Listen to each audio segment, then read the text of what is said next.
Yeah, but I'm looking for a box score because I can't turn my PC on. But anyway,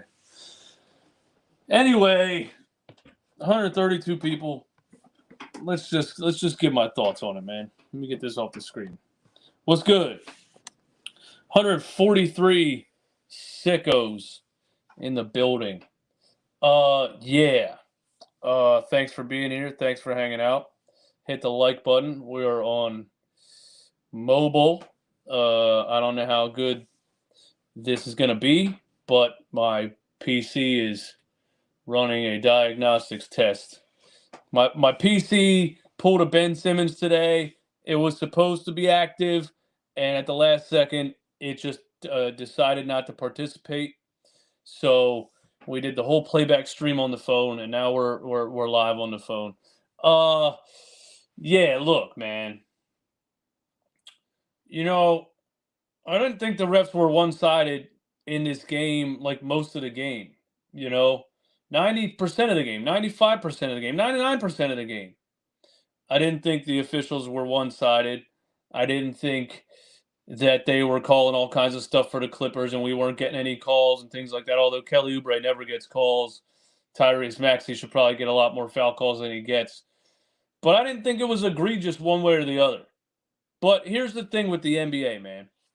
Here's the thing with the NBA is that when a game comes down to the wire, when you have a showdown, when you have a game that's tied 105 to 105, whatever it was, I can't get the box score up here. I can't get anything. I'm doing it, just winging it.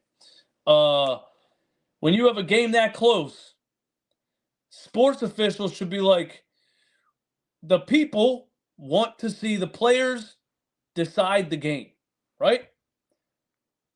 They want to see the competition either win or lose. They want to see the foul calls shouldn't be soft. You can't decide games with very soft foul calls. That should never be happening.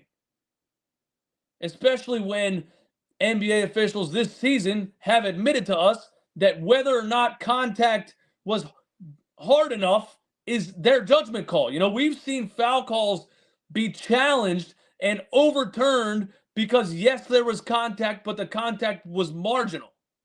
The contact basically wasn't hard enough for us to call that a foul. So we've seen that happen now. So all I'm saying is, you know, first of all, for the Sixers to even be going down to the wire with a team that's supposed to be a championship contender, the Sixers without Joel Embiid to be going down to the wire with a team that's supposed to be a championship contender in the West, fully healthy. You got Westbrook back. This guy's out here shooting air balls, hitting the side of the rim, side of the backboard, whatever else. The Clippers are frauds, bro. The Clippers are frauds. They are the 35 and over league at the YMCA. Like I said, after the first game against the Sixers, there's no reason for anybody to expect anything from the Clippers in the playoffs. It's just they're old, slow. They play bad defense. You should, if you're a contender, you should be wiping the floor with the Joel Embiid-less Philadelphia 76ers. Like every other team, basically outside of a few exceptions, the good teams that we've played without Embiid, we've gotten mollywopped. So that's number one. So for anyone in the chat that's a Clippers fan that came in here laughing or whatever else you're saying in the chat, your team was fully healthy, bro. We're talking about Harden. You guys won the trade, right? James Harden, you guys won the trade. Kawhi Leonard, superstar. Paul George, superstar. You guys are going down to the wire with Tyrese Maxey and Kelly Oubre, bro?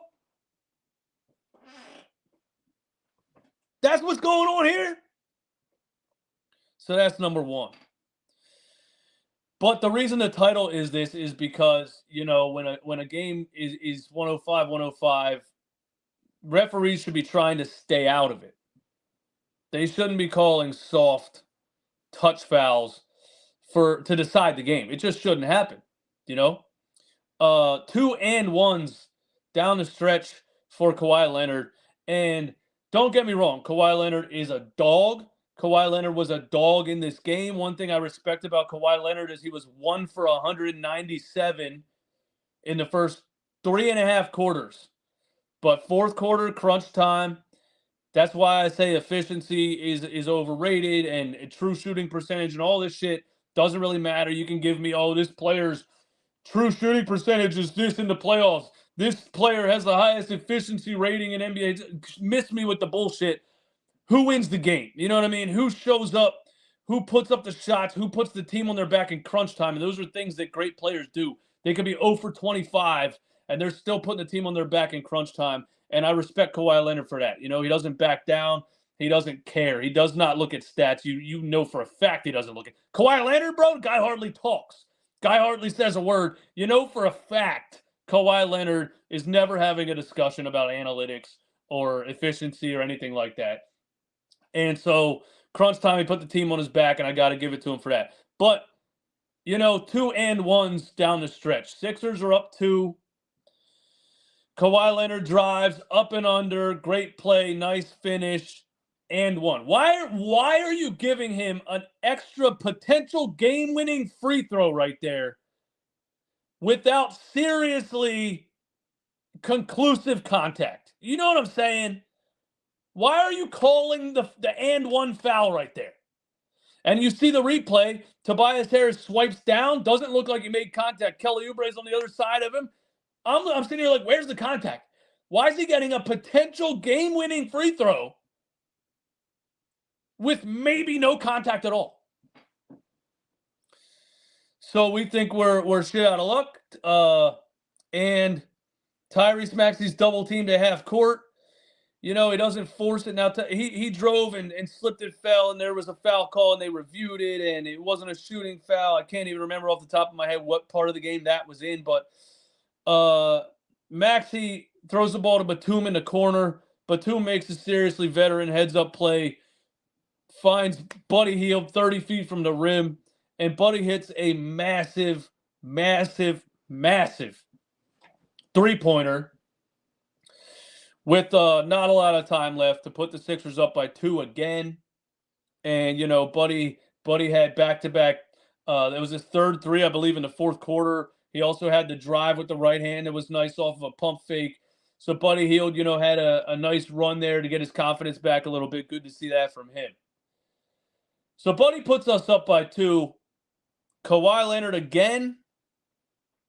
Pump fake on Nick Batum. And I love what Nick Batum did in this game. We've been talking trash on Nick Batum for putting up goose eggs now recently. But I love what he did in this game defensively, offensively, hit some big shots, made some good plays, made some heads-up plays. Kawhi pump fakes Batum, okay? Drives right past him. Now, we're up by 2. Kelly Oubre should not be challenging this layup at all. You know, just let him go. Let him tie the game. Let's go try to win it or go to overtime, right? But these are the kind of things you just live with a player like Kelly Oubre. He's just a firecracker type of player. There's never going to be much thought process. There's never going to be much calculation. He's all brute, no brains, as some people would say. And so Kelly Oubre sees Kawhi Leonard attacking the rim. We're up 2. He says, I'm getting a game-saving block.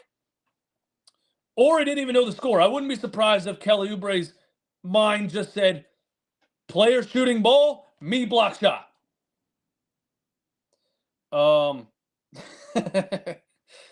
He tries to block the shot.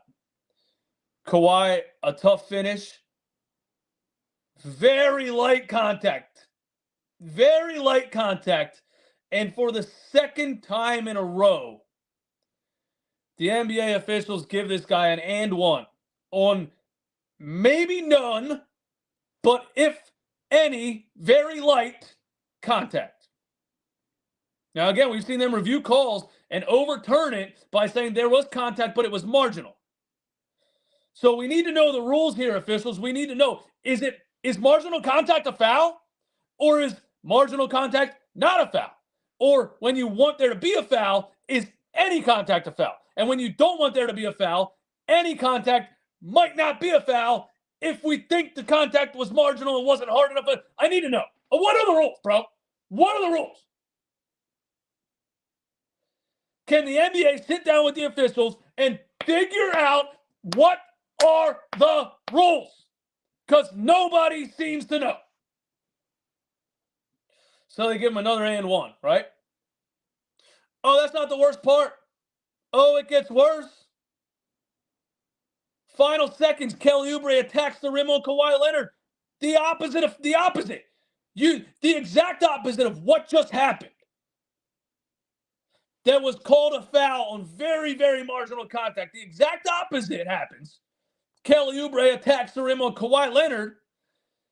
Kawhi gets all arm and then ball, pins the ball between the backboard and the rim. It's called a jump ball. Upon replay, hacked his whole arm, dude. Hacked his whole arm. Nick Nurse is out at midcourt screaming.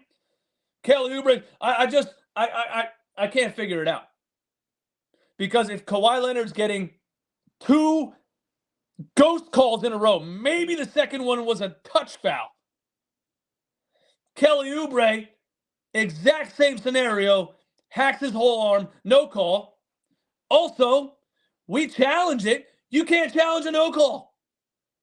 So not only is it a bad call, you can't even challenge it. It's a bad no call. You can't challenge it. Game over. And then the last one, clock running down, Kelly drives in, Paul George jumps. I'm not mad at that not being called a foul right there with no time on the clock. I think Paul George was straight up. Maybe he was moving forward a little bit. The thing is, I'm fine with none of them being called fouls and the NBA allowing the players to decide the game. But if you're going to be calling fucking touch fouls on one side, how are you allowing so much contact on the other side in a game like this? That's it. That's game. Nick Nurse and Kelly Oubre are out on the court screaming in the officials' faces. The refs are standing there like a couple of cops outside of a fucking Wawa at 3 a.m, dude. I swear to God, the more I watch the NBA, the more NBA officials just remind me of some asshole police officers, man. That's no disrespect to cops, by the way. If you're a cop, thank you for your service. I've met a lot of nice cops in my life, but I've met a lot of asshole cops. Yeah. So that's it. That's it. Game over. The officials decided the game, and that sucks. But, and I know people say no marginal victories, or no moral victories, or whatever they say. This is a moral victory for the Sixers. You're playing without Joel Embiid, the second game in 3 games against the Clippers, and you're going down to the wire with a team that's supposed to be a Western Conference championship contender. You're going down to the wire. James Harden returns to Philly, and he wants a 40-piece. You could just tell again in the first quarter, both games. The last game, same difference. He had a chip on his shoulder. He said, I want so bad to drop 45 on the Sixers and have ESPN and everybody say the Clippers won the trade and Daryl Morey this and James Harden that. But he doesn't have it anymore, bro. There's a play where James Harden drove to the rim and got blocked from behind by Nicholas Batum.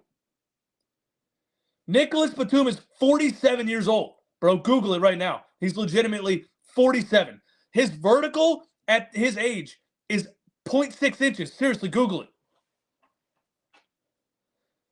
How lost is James Harden if he's getting blocked from behind by Nicholas Batum? So that's a moral victory in itself. The Sixers won the trade. You got all these aging superstars on your squad out here going down to the wire with Tyrese Maxey and Kelly Oubre.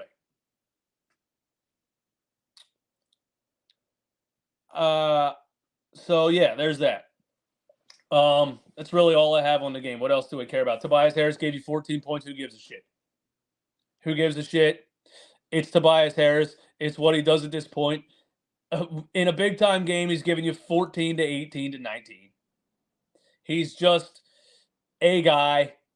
He's just a player out there, you know. We've accepted that for a while. I really only scream and yell about Tobias Harris when he gives you 2 points on 5 for 20 And without Maxey, where you really think you would step up, you play worse.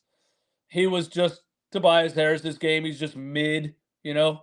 For those who don't know, I made a poster about Tobias Harris stealing money, a wanted poster.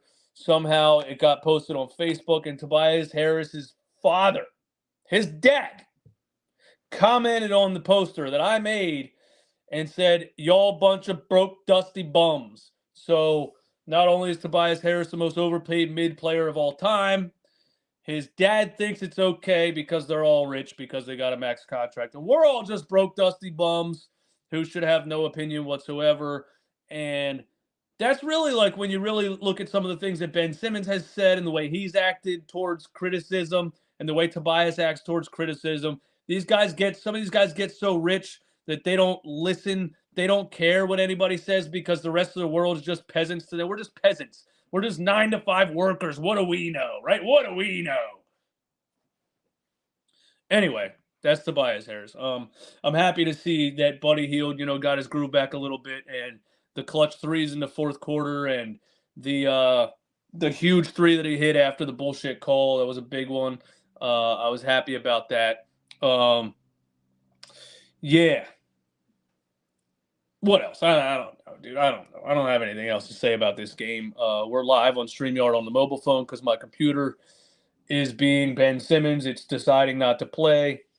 Hopefully we can get that figured out. And Mandy, sup with Kai Jones, bring back Robert Covington. Yeah, I mean, Kai Jones is he was in the G League on a 10-day contract. He got released from the Charlotte Hornets for some kind of sporadic mental stuff he was doing. He was doing some weird stuff on Instagram. I don't know. He was popping mollies and dancing and sweating and saying weird things. And then he announced his own trade on Twitter. The Charlotte Hornets were like, "What's going on here? We can't deal with this." So they cut him. So I would assume the Sixers were being overly cautious. Like, look, he has incredible upside. 6'11", can jump out the gym. A rare athlete is Kai Jones. But at the same time, the way he got released, you're not just going to be like, hey, sign that guy and play major minutes on your NBA team 2 weeks. Like, it just wasn't realistic when we really look at it, and the 10-day contract ran out. I don't think I even heard that they signed him to a second 10-day, so I don't know about that. Robert Covington's been out forever with a knee swelling. I don't know. When Joel Embiid went out, Robert Covington went out. I think Covington was like, bro, I've been getting open. I'm 35 years old. I've been getting wide open threes from Joel Embiid, this whole season. I'm not about to go out there without him. And then I'm going to look like Nick Batum. Then I'm putting up goose eggs. Everybody's going to trash me. So if Joel's hurt, I'm hurt. I think that's what Covington said. If Joel's hurt, I'm hurt. Anyway, Covington was out in the middle of one of the halftime timeouts shooting the ball at half court, and the dancing team is out there. So I think, Robert Covington got cleared to join the dance team. So that's step one, I think, of his recovery. They were like, he's cleared to join the dance team and the timeout crew, so he can go out there and shoot half-court shots, and maybe you'll see him jump off a trampoline or something like that, but he's not cleared yet to play basketball. I hope you guys are picking up on my sarcasm, man. Hey, 544 people in here, man. Thanks for being here. Do me a favor one time for the fact that my PC's being an asshole and I'm doing this stream on my mobile phone. Close out the chat one time, hit the like button, get me as many views as you can on this video. The Sixers went down to the wire with the Clippers. I'm not that mad at an L because the Sixers are going to lose a lot of games without Joel. We go in kind of expecting that they're not going to be dominant. I think this is more of this more so says it says more about the Clippers and the fact that I just don't think anybody should be expecting anything about them from them to make a deep playoff run.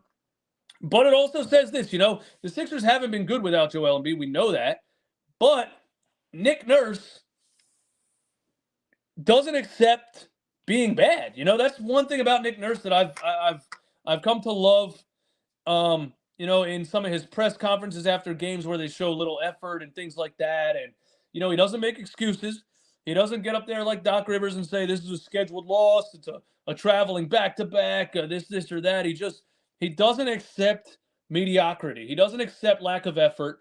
And even when you're undermanned, you're playing without Joel and Covington and who's the freaking D'Anthony Melton that hurt his back. And if they come out and they look flat and they look not interested, he calls them out right away. He says, I know you're down some guys. That's not an excuse. And it's looking to me like they go right back to practice. They go right back to film session. And they say, and Nick says, we don't care who's missing. We don't care who's not playing. We're going to be better than that. And I think it's definitely showing lately that Nick Nurse is at least taking this undermanned team and getting them to perform at a much higher level than they were performing the first couple of games without Joel, getting them to perform at a much higher level than probably they should be performing. So there's that. Nick Nurse, I do think, is getting the most out of this undermanned team. You haven't seen a lot of straight blowouts recently. You've seen them being competitive and fighting. I think a major part of that is Kelly Oubre clearly being the number 2 option. Let's all put that out there. Tobias Harris knows it. And his dad, I'm sorry, if I'm a broke, dusty bum and I don't have a $180 million contract and I didn't get rich by my son being in the NBA, me being his agent, but I know enough to know that clearly Kelly Oubre is the number 2 on this team without Joel. So I can't wait to let that guy walk in the offseason. Did you guys see the play where, it was in the fourth quarter, man. The Clippers are pushing. They're pressuring us at half court. Tobias has the ball, nowhere to go. It looks like he's about to turn it over, and Nick Nurse called a timeout. That was 100% Nick Nurse knowing what happens when Tobias Harris has the ball in his hands in a high-pressure situation in no man's land, 50 feet from the basket at half court. Anyway. Hey, shout out to Riaz for a $10 super chat, man. Thank you so much. I appreciate that. I wish I could hit my air horn right now, but I'm on a mobile phone. Eastwood, love the show. What's the highest seed you think the Sixers are getting? Are we destined for a matchup with Boston? I think we can take care of Cavs or Bucks with Embiid, or let's upset the Celtics. I made it. Well, here's what there's 2 things I want for 2 different reasons. The first thing I want is I want Joel Embiid to come back, be just snap back into MVP form. I'm not saying this is realistic. I'm not saying this is definitely going to happen. This is what I want to happen. I want Joel Embiid to snap back into MVP form, start dropping 40-point games right when he comes back. Everything looks perfect. The Sixers obviously win and come out of the play-in tournament, and they somehow face the Boston Celtics in the first round, and they upset the Boston Celtics in the first round. And it goes to 7 games, and Joel Embiid hits a fadeaway 3 at the buzzer to beat the Boston Celtics in the first round of the playoffs. That's something I want. I've also wanted Megan Thee Stallion for a long time. That hasn't happened yet either. So is it going to happen? Probably not. I also want that to happen because I made the prediction and on Instagram.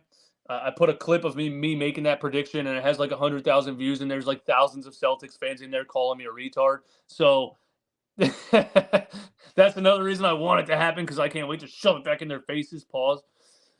But I think the more realistic thing that I want to happen and could possibly happen is that the Sixers get the Miami Heat in a play-in game. They beat the Miami Heat. Joel Embiid, that's his first game back against the Miami Heat in the play-in. I'm just making this up. It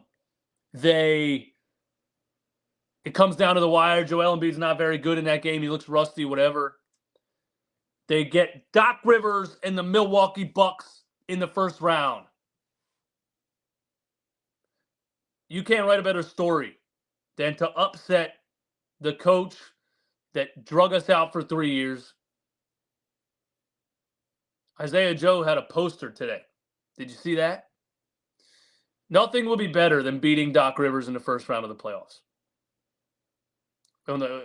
Coaching the overrated Milwaukee Bucks, who were down bad, fired their coach for no reason, hired Doc Rivers, gave him $40 million.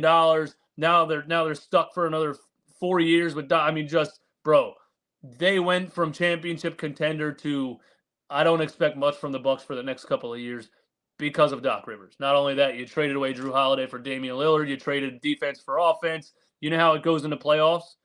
Dame stops getting those calls. You'd probably rather have that Drew Holiday facilitating defensive ability.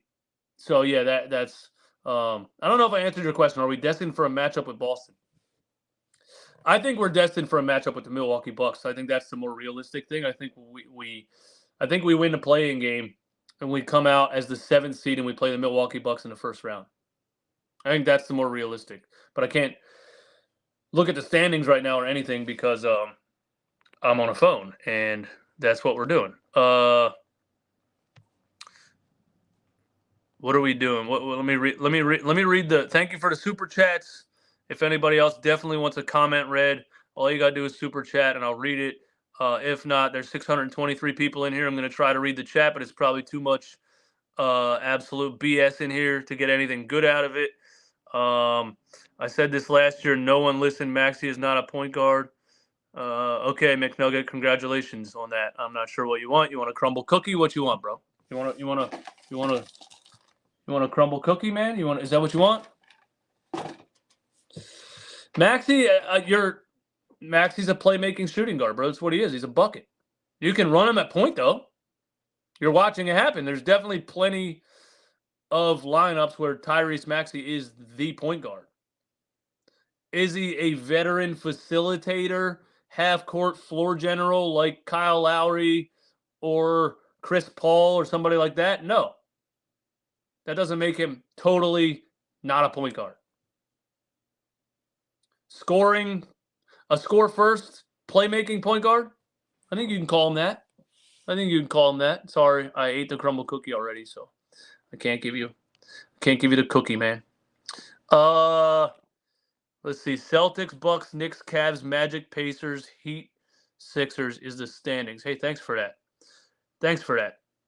1, 2, 3, 4, 5, 6, 7, 8. Yeah, so we're still 8th. That's where I expect us to be. I expected the West Coast road trip to be as tough as it ended up being. We went 1-3. We could have won another one of those games, but 1-3. This team without Joel Embiid on the West Coast against Lakers, Kings, Phoenix, and the last one was the Clippers. For them to even win one of those was good.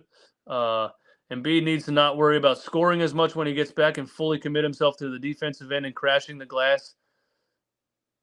The scoring is second nature at this point. Carson, did you see that game where the 76ers scored 79 points? Or when the 76ers had to play a couple of games without Tyrese Maxey and they struggled to break 15 points in the first quarter, 2 games in a row? Yeah, I think when you get Embiid back, you are definitely anticipating getting back his 35 points per game. I 100% do not think Nick Nurse is going to say, hey, Joel, we don't want you to score anymore. Just play defense. That sounds batshit crazy, and I'm sorry, but that's one of the craziest things I've ever heard. Somebody thinks Joel Embiid's still not coming back. Yeah, it was reported today that Nick Nurse did say that it is very likely that Joel Embiid comes back before the playoffs. He said he's on the court every day now, and he's getting better every day. So I think it's pretty much a guarantee. I think it's pretty much a guarantee that Joel Embiid is coming back. It's just a matter of what's he going to look like. We're not really getting many details. They're not really telling us, is he in pain? Is he, are you waiting till he's totally pain-free? Is he out there trying to do moves and he can't totally do all the stuff and every day he's becoming more mobile?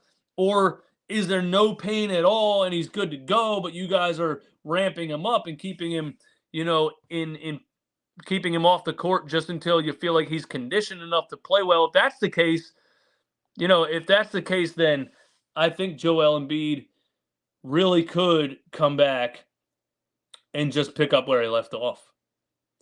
And if you Clippers are fat and washed, they're going absolutely nowhere.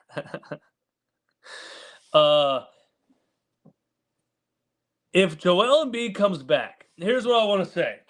If Joel Embiid comes back and picks up right where he left off and just starts just imagine Joel comes back and he just starts facing up from the mid-range and Hezzy pulling up into mid-range jumpers and money, and just drops like 20 points in a first quarter. And we're like, wow, Joel, if he comes back and just starts doing what he was doing the whole season. And, you've gotten Nick Nurse has had time now to figure out the lineups and who's who and where should they be and what lineup and things like that. Without Joel,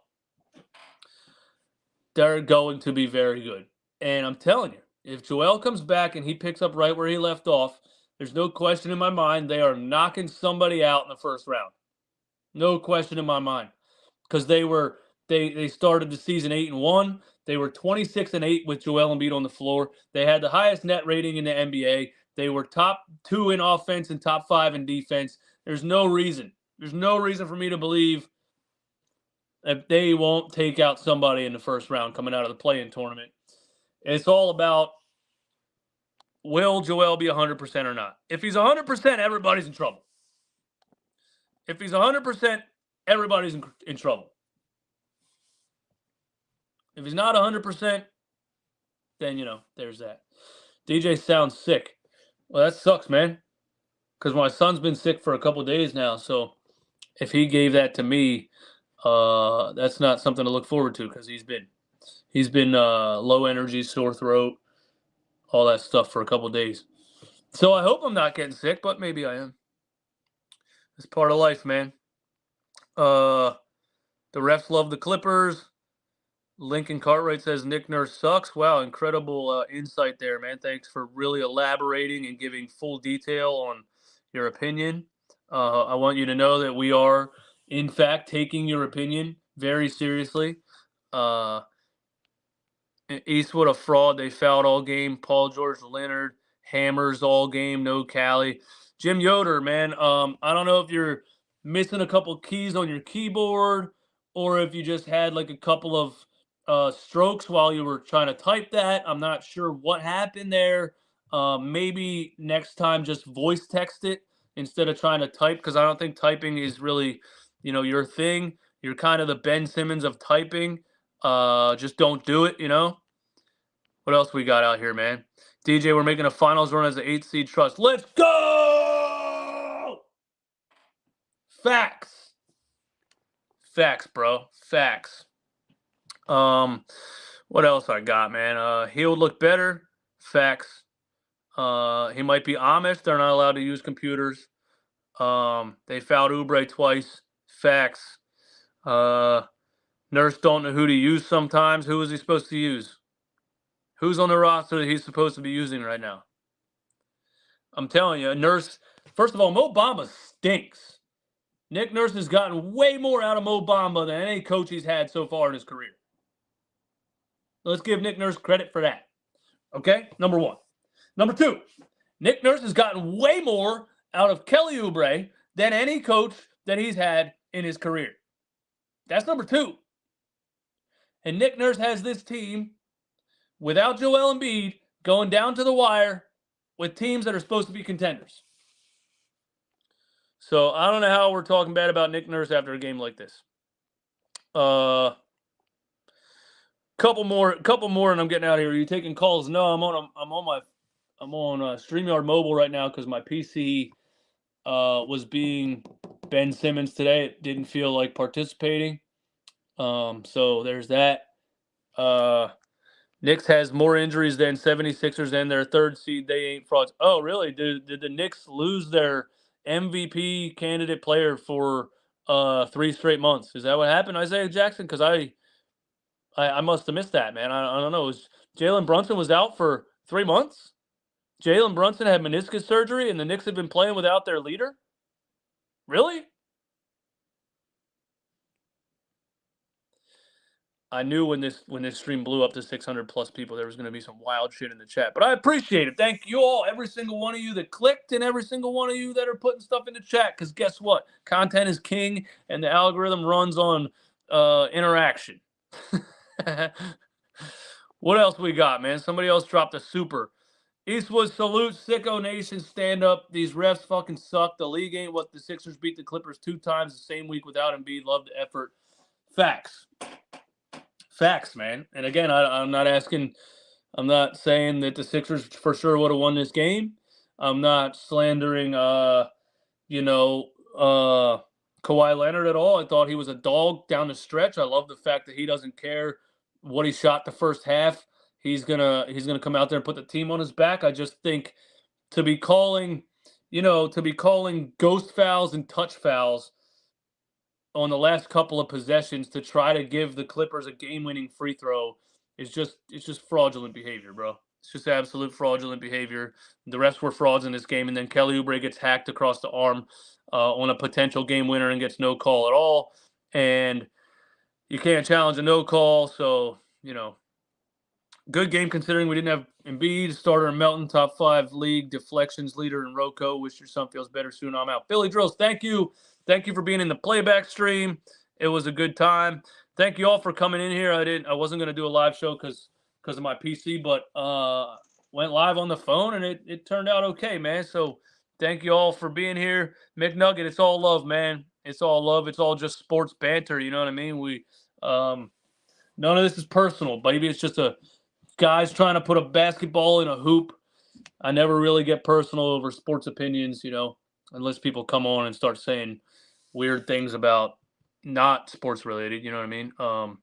But yeah, it's all just sports banter, man. If you say something that I think is the dumbest thing I've ever heard, I'm going to tell you that is the dumbest thing I've ever heard. I'm sure I've said a lot of things that people think is the dumbest thing they've ever heard. They're wrong every time because I've never been wrong. There's nothing I can do about that. It's not, I didn't do it. God just said, I'm going to give this guy the ability to never be wrong about sports. It wasn't me, I don't know what to tell you.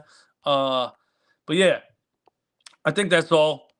Shaba, Sicko t-shirt came in. Love it, gang. Thank you for purchasing the merch, man. And take a picture in the shirt, man. Send it to me. I'll post it on Instagram. Kelly Oubre called the refs bitches to their faces. Nice. You know what else I noticed? When Nick Nurse went to challenge the no call, they took the timeout away, even though you can't challenge it. Nice. Good job, NBA. Good job, NBA. Nobody going to know how to guard us when. Ratchy boy, I got to give you credit, man. You stay positive, bro. Every time I see you in the comments, you're staying positive. Every time I see you in the comments, you're staying positive. I respect it. And, yeah, bro, if Embiid comes back healthy, we're taking somebody out in the playoffs. Absolute facts. Thank you guys for being here. Thanks for hanging out. The NBA officials do not know the rules. They don't for the how many games in a row. They just make up rules every game. The officials can completely decide a game. It's getting to a point of absolute foolery. It's getting to the point of absolute foolery. NBA officials, there's no real rules at all. They can just make up whatever they want, whenever they want. They can call marginal contact not a foul. They can call marginal contact a foul that decides a game and gives the team a game-winning free throw. They can decide not to call a clear foul on a game-winning attempt. Referees can just make stuff up. And then they stand there on the court at the end of the game like a bunch of cops outside of a Wawa 3 a.m, like they're a gang or something. I'm starting to just dislike NBA referees more and more and more and more and more. And they should have just let the players decide this game. Kawhi tied the game. They had to give him the and one on a couple of ghost calls. Then we had to come down and try to. It shouldn't have happened like that. But it's a moral victory for the Sixers, man. We got no business being in these type of games without Joel Embiid, and here we are fighting. So, and the Clippers are frauds, and the Celtics are frauds. Don't forget that. We're coming for you. If Embiid's healthy, you're all in trouble. I love you all. I'm out of here.